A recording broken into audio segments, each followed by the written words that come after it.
Hey everyone, ever felt overwhelmed by the idea of investing? Well, I'm here to simplify it for you. Today, I'll show you how to start investing with just $100 and grow your wealth over time. First things first, let's talk about risk tolerance.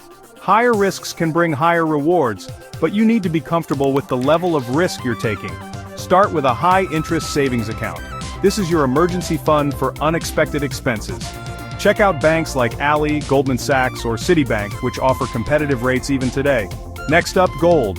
It's known as a safe haven against inflation. You can invest in physical gold like jewelry or coins or through ETFs like GLD. But remember, while gold is stable, it might not grow as fast as other investments. Now let's dive into index funds. Think of them like a bag of Haribo gummies, a mix of many candies. Low-cost index funds like the S&P 500 offer diversification and have been championed by Warren Buffett himself. Start with something like $100 a month and watch it grow over the years. Don't forget tax-advantaged accounts like Roth IRAs or ISAs to maximize your contributions.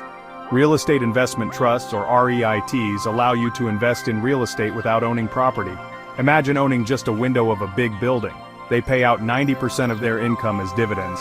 And you can explore options like the VGSLX REIT ETF. For those willing to hustle, flipping items can be fun and profitable. Find pre-owned goods or collectibles, buy low, and sell high.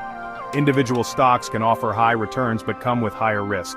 Do your research and remember, even a monkey throwing darts can sometimes pick winners. Finally, there's cryptocurrency, highly volatile but potentially rewarding. Research thoroughly before diving in. Remember, always understand your risk tolerance and do your own research. If you found this helpful, like, subscribe and hit the bell for more tips. Catch you in the next one.